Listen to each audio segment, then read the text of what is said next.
Today I'm going to talk you through Procreate for beginners. I'm going to set things up and I'm going to just walk you through everything that Procreate can do and the things I've found the most useful. So as you can see, I have the older generation iPad with the first gen Apple Pencil. I will leave a link to everything that I use in the description. Procreate is an amazing app. It's at a really affordable one-off price and I highly recommend it if you are looking to get into design and drawing. Alright, enough talking. This is my Procreate gallery. So as you can see, I have things organized into a lot of different folders. I quite like seeing all of my folders and artwork on one screen. That is why I'm making the most of something called stacks, which is effectively just a folder to put loads of different related pieces in. So up here you'll see that there are a few options. If I click select and I want to group together some pieces of art, I can just select the ones I want to group together, hit stack, and then it will join them all together in one group. Another little tip whilst you're in the gallery is that you can duplicate your drawings. So let's say I want to do some crazy experimentation with something, but I don't want to lose the original image just in case I don't like it.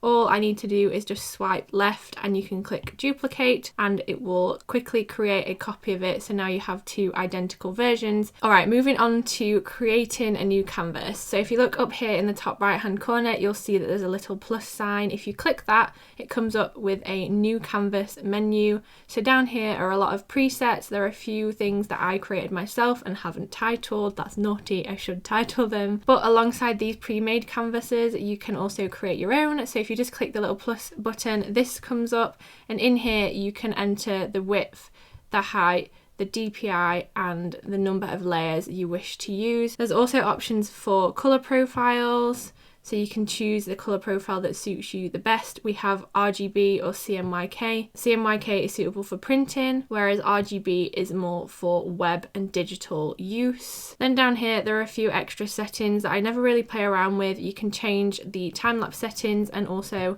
it shows you the properties of the canvas and whether you want the background layer on or off. Okay, so back to the gallery. I'm just going to open up one of my previous artworks just to demonstrate.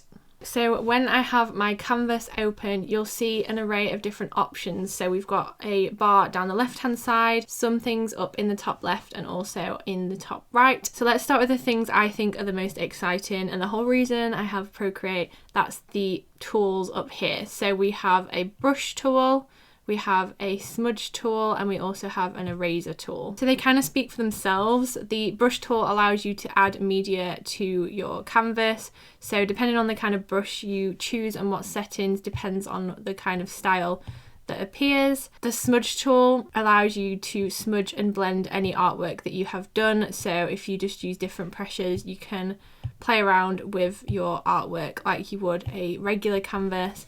And then of course the eraser lets you delete anything that you have created and want to get rid of, basically. What I really love about these is that they all come with the same brushes. So if you click onto them, a brush library will appear and there are a bunch of preloaded brushes ready and waiting. I do have some brushes up here that I've imported myself, but Procreate itself comes with an array of different brushes that I use all the time. So in here you can sort of experiment with what each brush does and see what sort of effect you can get from each different style. Same applies with the smudge tool. So if you want your smudge to look a little bit more natural, you can choose a more organic looking brush and you can zoom in and smudge things, but with a little bit more texture to it. Just quickly going back into the brush library. So alongside the default brushes, there are also some cool things that you can do. You can create your own brushes just by clicking this plus icon up here and playing around with the settings. You can also import your own brushes that you can purchase online or find for free. And you can also click in the existing brushes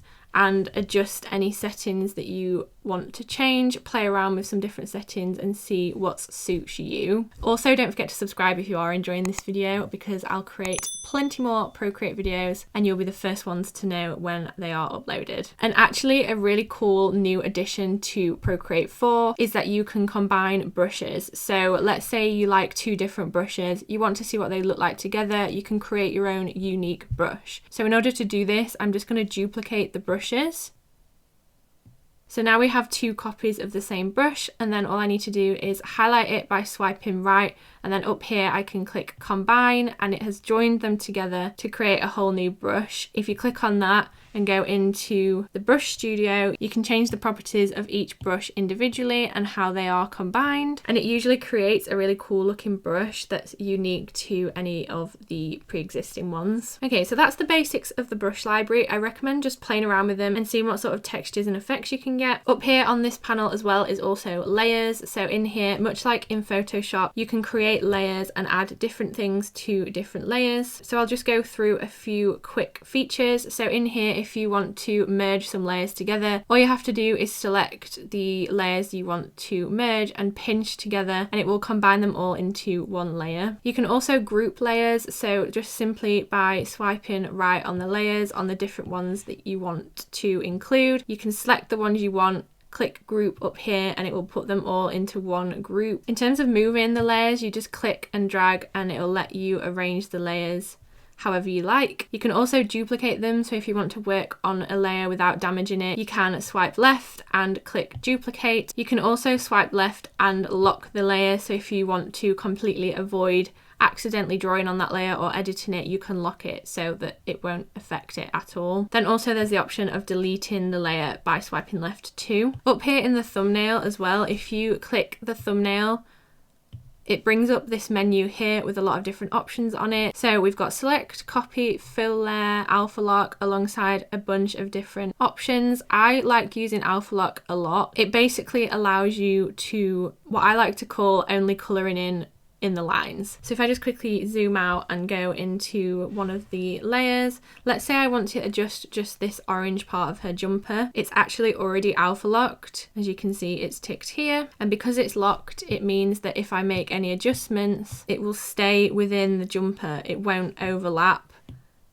and ruin any of the other parts of the image. Just to sort of show you how alpha lock works, I'll turn it off and I'll draw on it again, and you can see here that it is going outside the lines. Okay, so that's basically the layers panel. As usual, there's a little plus button at the top so you can add layers. Like I said, you can rearrange them, you can change the settings for each layer. Oh, and also you can tap a layer with 2 fingers and it brings up a slider at the top in blue, and if you just slide your finger across the screen, it will adjust the opacity. So right at the bottom it's clear, and then right at the top it brings everything back to normal. I have done a video on different gestures and shortcuts that you can use in Procreate, so I'll leave that in the clickable I button. Alright, so we've done almost all of this bar on the right. This one here is the colour palette. So in here you have the wheel, and you can choose a different array of colours in here to whatever you like. Underneath is the history, so these are the last colours I selected, and then underneath that is a palette that I've created of colours that I use quite a lot. And then down here there are different options, so this is probably quite familiar to you if you use Photoshop. There's also harmony options, so you can adjust the sliders and find colours that work well together.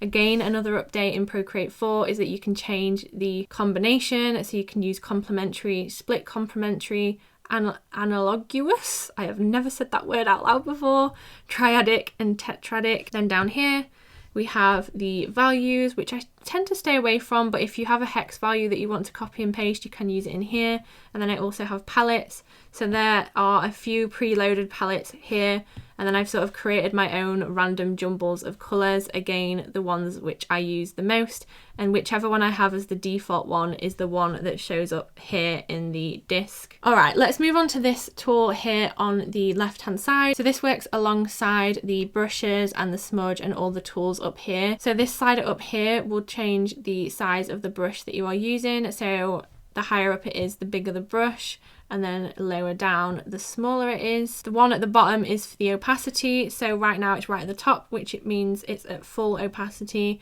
If I send it down a little bit, it's lighter. This little square in the middle I use for my eyedropper tool, so if I just click it, a little circle comes up. You can move it around and it allows you to select colours from the canvas or from any imported photos that you have. When you release it, it changes this icon up here to the relevant colour. As you can see, it picks up which colour is underneath it. And then right at the bottom is an undo button and a redo button. Again, there are shortcuts for this, but if you'd like to know what they are, I'll leave the video link with the shortcuts in the description. Okay, so that's the fun bit. This bit up here is sort of like the file options when you're on a computer. So if I click gallery, it will just send me straight back to the gallery. This spanner here, or wrench, is basically the equivalent to the file menu in Windows or Mac. So we have a few different options along the top, and then when you click them, it brings up different options down here. Another cool addition is the add text option. So in a new update, you can now create text, adjust it, and play around with it within your artwork, which is really cool. I use this quite a lot for when I'm creating mock-ups. Then just moving along, there's canvas, so you can crop and resize your canvas. You can switch on animation assist, which is a whole other video. I can go into that in a new video if you'd like me to. You can also toggle on and off a drawing guide, so as you can see, it brings up a grid, and there's an option to adjust the grid size and different features of it underneath by just clicking the edit drawing guide option. And you can also flip the canvas and view the canvas information. Then we've got share, so you can share your drawing as an image in these various different formats, or you can share the layers, so there's PDF, PNG, and then the animated options, which again links back in with this animation assist tool, which I can go into in another video if you want me to. Then there's video, so Procreate actually records a video as you're drawing and sort of creates its own time lapse. You can turn it on and off, but I recommend just leaving it on because it is quite cool to see it working and it doesn't affect the performance at all. Then we've got preferences, so as you can see, there's just a number of preferences. You can change the pressure curve to how it suits you, gesture controls, and there's just a bunch of other options that you can again play around with. And then there's a help button if you get stuck. We're almost done. So there's 3 more icons up here. So this one is the adjustments tool, so you can apply different adjustments to the various layers. So opacity we sort of played with earlier within the layer. You can add blur, motion blur, perspective blur, all the kind of familiar settings from Photoshop. Then there's also the option to sharpen, add noise, liquefy, and clone. Liquefy is the one that I've probably used the most. It basically allows you to nudge and adjust small parts of the drawing. So let's say I've decided his eyebrows are too low or they're a bit of a weird shape. I can use the push option here on the left and just use my brush to push and morph it.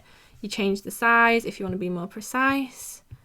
And you can kind of see that it is literally just liquefying it and allowing you to make small adjustments without having to start all over again. There are a lot of different options in here and it depends on what you're after as to which one you will find useful, but I recommend just giving it a go. And of course, if you do anything wrong, you can just click reset and it will start again and take you back to the beginning. In the adjustment panel as well, there are also some sort of color adjustments, so you can change hue, saturation and brightness, the color balance, curves and recolor. Again, similar to Photoshop, and it can apply it to different layers. Then we have the selection tool and the lasso tool, I think it's called. So in here you can make adjustments to your artwork. It doesn't really work for this one because it is completed, but if you've drawn something and you want to move it, you can use the freehand tool. You can outline it like this, click the grey circle, and then using the arrow up here, you can adjust it and move it to wherever you want. So if you want to sort of move something down or cut something out and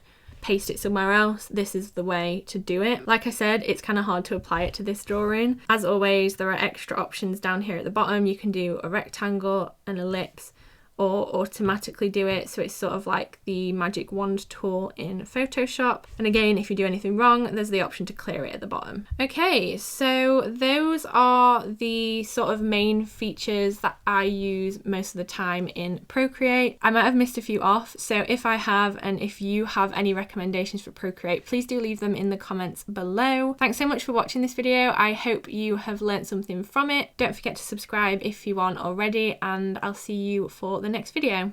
Bye!